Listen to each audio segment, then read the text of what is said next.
Number 1. Anaheim, California, 1980. For several months, a single mother named Dorothy Scott had been receiving threatening calls from an obsessive stalker. She had confided in friends and family, stating that the voice sounded familiar, but that she could never quite place it. Having a stalker can be a terrifying ordeal, especially one that constantly calls you up, telling you that they're going to cut you into pieces so that your body will never be found. The caller would routinely describe what Dorothy was wearing or doing at any given moment, just to prove that he was keeping a close and constant eye on her. Dorothy coped as best as she could, and even took up karate lessons as a means of self-protection. She also considered buying a handgun.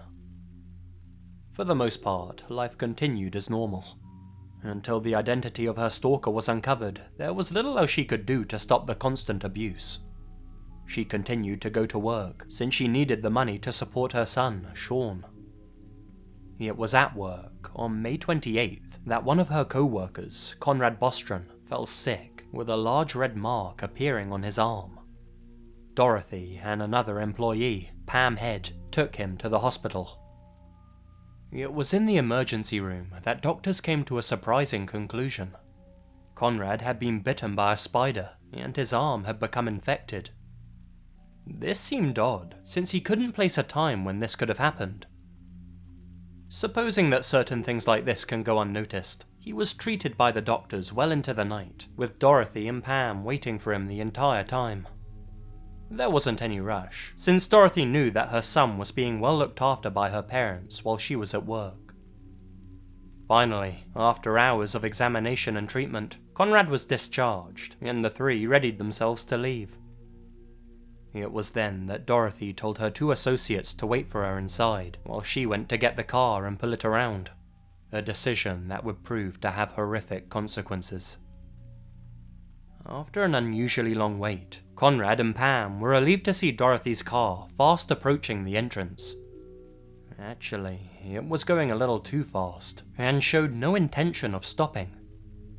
The high beams flicked on, temporarily blinding them both, and the car sped past them and out onto the main road. Dorothy would never be seen again. Her car was found abandoned 10 miles away in a Santa Ana alleyway. It was on fire. No trace of Dorothy could be found inside. Now, this case is disturbing in its own right, but what makes it particularly chilling is the abductor's twisted and sadistic dedication to causing grief. Almost every Wednesday for the next 4 years, Dorothy's mother would receive a daytime call when she was home alone. Each time, it was the same low, gruff male voice, saying things like, "Is Dorothy there? I've got her. I killed her." Whoever the caller was, he wasn't stupid. He never stayed on the line long enough to be traced. Even though many of the calls were recorded, he'd been using an obviously disguised voice. As such, nobody could identify him. In mid-1984, just over 4 years after Dorothy had disappeared, a construction worker happened upon a set of dog bones in some brush off Santa Ana Canyon Road. Just underneath these dog bones, covered only by light soil, were a human pelvis, an arm, 2 thigh bones, and a skull. These bones were later identified to be Dorothy Scott's. A watch found along with the body had stopped at 12:30 a.m., May 29th, 1980. On the day that the newspapers announced that Dorothy's body had been found, the Scott family received 2 final calls. It was the same familiar voice. "Is Dorothy there?" Whoever killed Dorothy was sick enough to have tormented her parents for the best part of 4 years, never allowing them to find closure or come to terms with their loss. Such sadistic dedication suggests that the killer was totally psychopathic. With such a disregard for human life, it's completely possible that she wasn't this man's only victim. Both of Dorothy's parents have since passed away, never knowing the identity of the man that murdered their daughter in 1980. As time ticks by, it seems more and more unlikely that anyone else ever will either. other than him, of course. Number 2. Encephalitis lethargica, also known as sleepy sickness, was a mysterious plague that suddenly appeared in 1916 and affected millions of people. It attacked the nervous system of the victims, killing a third of those who became infected. Another third recovered, but were mostly left with severe neurological damage. What makes this disease particularly disturbing, however, is what it did to the remaining third. They were left in a state somewhere between life and death, plunged into a slumber that lasted for months, years, in some cases decades. In 1928, it had completely vanished, and nobody knows why. Here's some old footage from 1925 that shows a woman suffering from the sleeping plague. Some of you might be familiar with the disease, as it was the subject of the movie Awakenings with Robin Williams and Robert De Niro, which in turn was based on a book by the same name. It was written by a British neurologist called Oliver Sacks, who helped survivors of the sleepy sickness outbreak, but who remained alive only as living statues. One such patient remained in a statue-like state for over 70 years. Dr. Sacks discovered that administering L-Dopa to those affected by the sickness brought them back to a state of conscious lucidity, if only for a short while. The fact that we still have no idea why the sickness appeared and disappeared so suddenly is somewhat unsettling, but accounts from the lucky ones who recovered revealed the creepy thoughts that swirled in the heads of the dreamers. One patient, known only as Miss R, said that she dreamed she was imprisoned in an inescapable castle, but the castle had the form and shape of herself. She dreamed that she had become a living, sentient statue of stone. She dreamed that the world had come to a stop. She dreamed that she had fallen into a sleep so deep nothing could wake her. She dreamed of a death that was different from death. Imagine how it must feel to be lost in an inescapable nightmare, locked in a body frozen in sleep. As Dr. Sacks observed while treating his patients, many were forgotten about and left to live out the rest of their statued existence in hospitals, nursing homes, and asylums, hundreds of thousands of them passing away one by one. During their lucid moments on L-Dopa, he stated that many accepted their hopeless situation with a mournful dignity. Others were resentful, angry about the years that were stolen from them. As Sacks wrote, they yearned incessantly for a twofold miracle, not only for a cure for their sickness, but an indemnification for the loss of their lives. They wanted to be given back the time they had lost. We can only hope that something similar never returns to plague our species.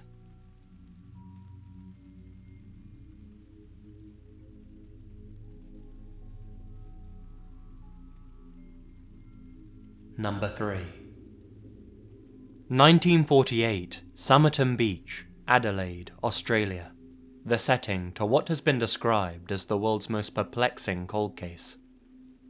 It was the first day of summer in southern Australia, and jeweller John Bain Lyons was taking an evening stroll with his wife.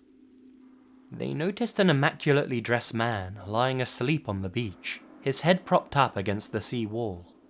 His legs were stretched out, and his feet crossed.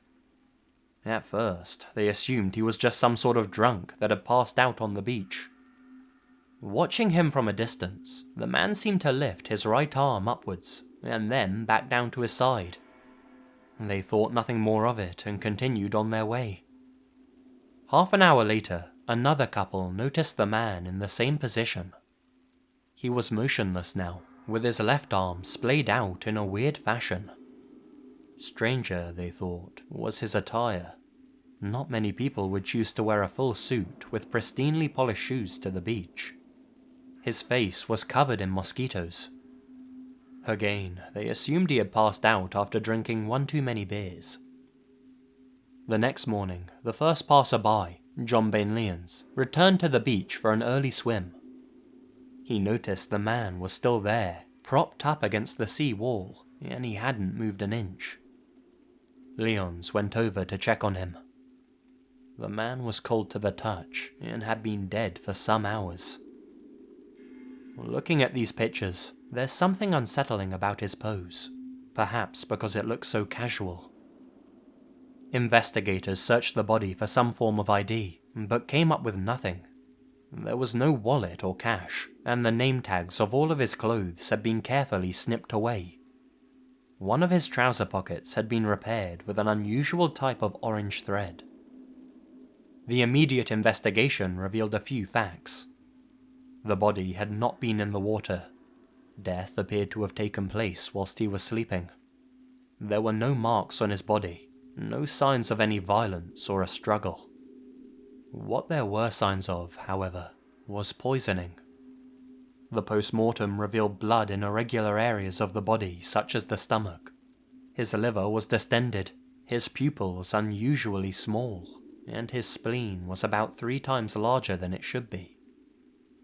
Strangely, the toxicology report showed there was no poison in his system, despite all signs pointing towards it. In fact, no cause of death could be decided upon. Some hypothesized that a rare type of poison may have been used, one where all traces of it died away quickly. Another irregularity was the man's calf muscles. They were extremely pronounced, more so than the coroner had ever seen. They were like that of a professional athlete's.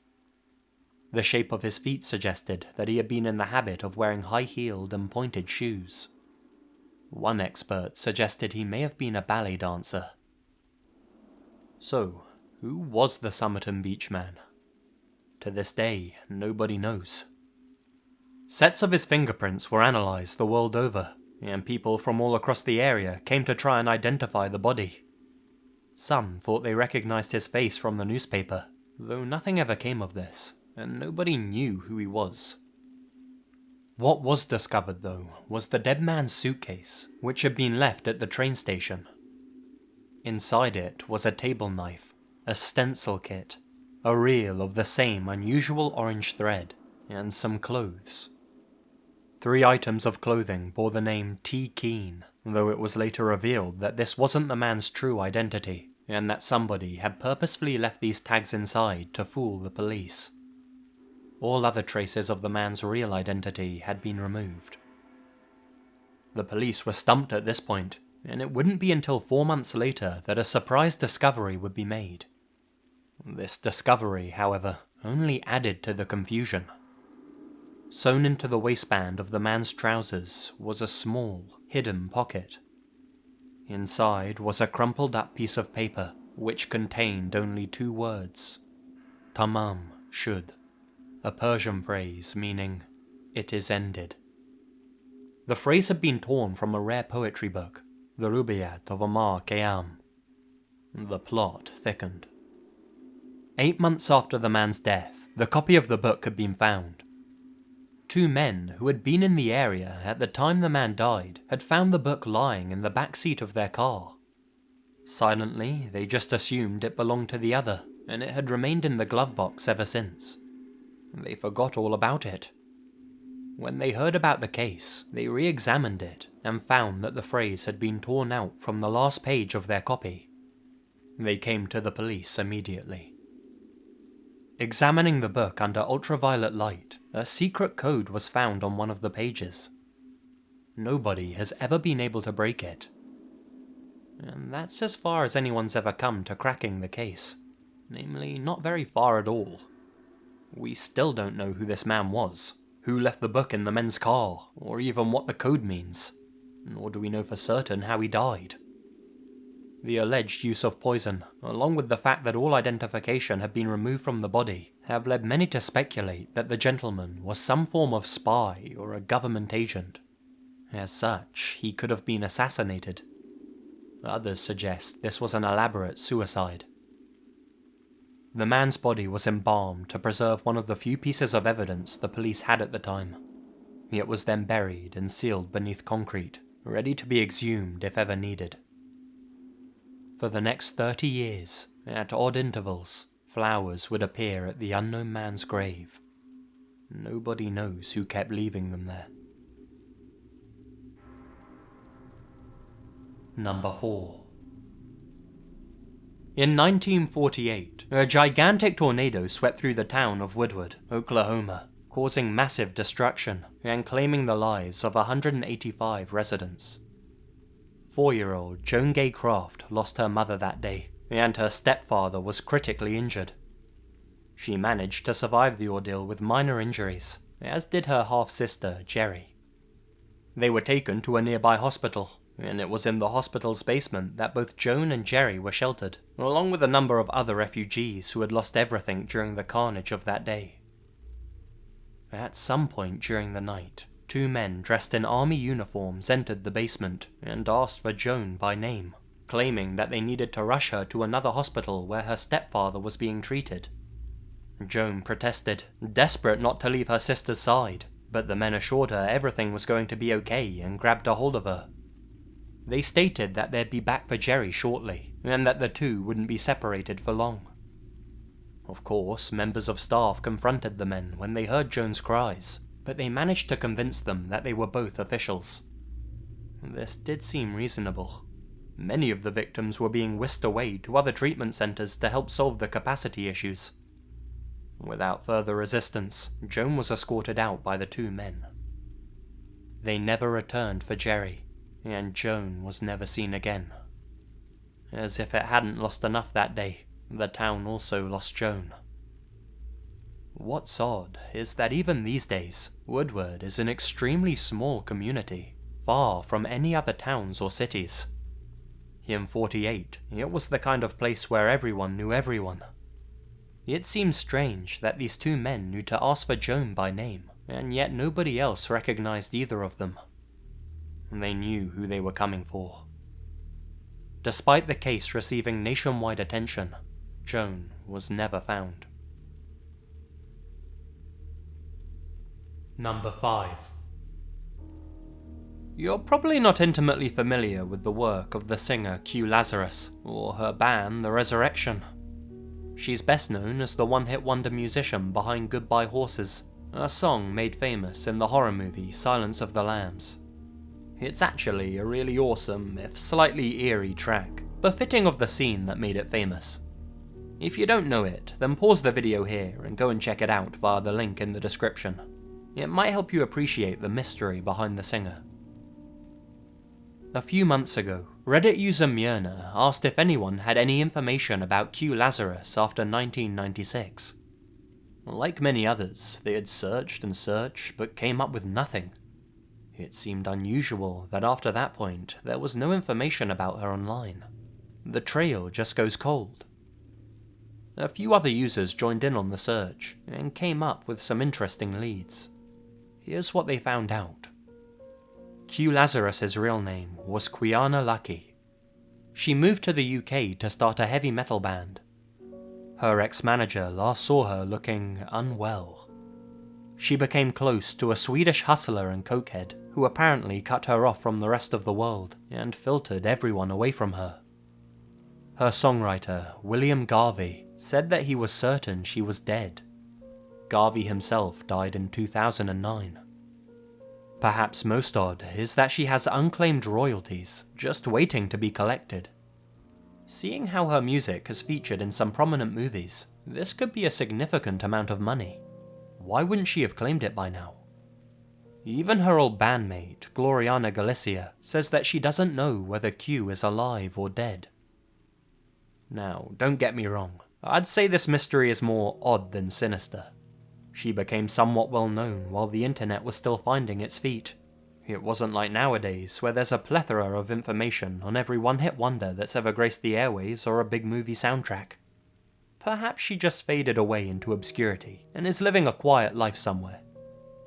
Still, for someone who sang a song with such a cult following, it seems strange that she could just disappear from all public consciousness, without there even being a scrap of information on her well-being or what she's up to now. As the lyrics to her hit say, all things pass into the night.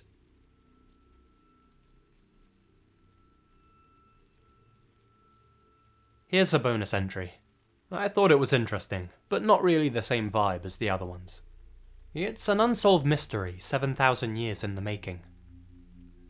In 1996, a group of German construction workers unearthed the prehistoric remains of a ritual site in Herxheim. The site was absolutely surrounded by mass graves, with at least 500 human bodies being discovered. The bones belonged to men, women, and children, from newborns to the elderly. Some of the site was destroyed by construction, but it's estimated that at least 1,500 bodies were buried there. Examination of the bones revealed the people had been butchered and eaten. In addition, bones from at least 200 dogs were unearthed as well. This begs the question, what happened in Herxheim 7,000 years ago? The condition of the human bones indicates that they were healthy at the point of death. Prior to being buried, the bones had been stripped of all flesh. There also seems to be no visible signs that the people died violent deaths, either via stabbing or bludgeoning. The reason that it's thought the people were eaten is because ancient livestock butchering techniques seem to have been used to remove the human meat, and the bones had been cracked apart and crushed to drain them of marrow. Gnaw marks are prominent on some of the bones, and the skulls of many had been carefully split, likely to remove the brains inside. Trinkets, talismans, and other knickknacks were buried along with the bodies, some from cultures as far as 500 kilometers away from the site. They had all been smashed or destroyed before being tossed into the burial pits. Since there seemed to be about 1,500 bodies buried there, it's impossible for it to have been a simple local graveyard. That number far exceeds the amount of people who would live in a single settlement at that point in history. This discovery gives us an incredible insight into our ancient ancestors, though what it tells us precisely is of course a mystery. This could have been some sort of religious human sacrifice, or perhaps something more akin to an elephant graveyard, where the sick and dying from hundreds of miles away would travel to rest forever.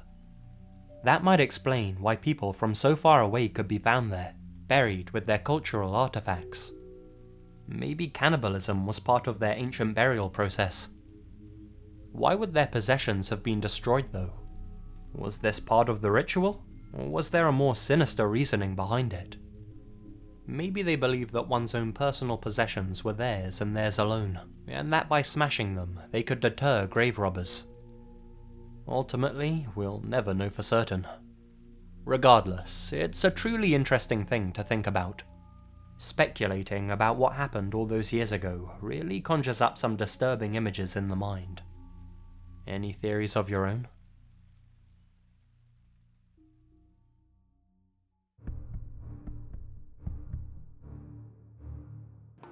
Hey guys, Lazy here, and thank you very much for listening. I hope you liked the video, a little change of pace I suppose.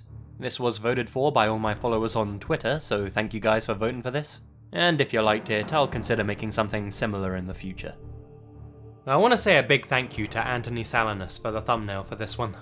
Be sure to check out his artwork through the links down below. He's an amazing talent, and trust me, if you're into horror, you're bound to find something over there that you're going to enjoy. He's done some amazing pieces. I learned about a lot of these cases from a subreddit called Unsolved Mysteries. I've linked it down in the description, and I really urge all of you to go and check it out if you're interested in hearing about more cases like this, or reading about ones that I've talked about here. How about you guys? Is there anything else you would have included? Let me know down in the comments, and if I do make a follow-up video, I'll consider your suggestions. As always, be sure to smash that like button, or I'll smash you, and I'll be back with another video very, very soon. Until then, Lazy Legion, you all stay spooky. And remember, the best things happen in the dark.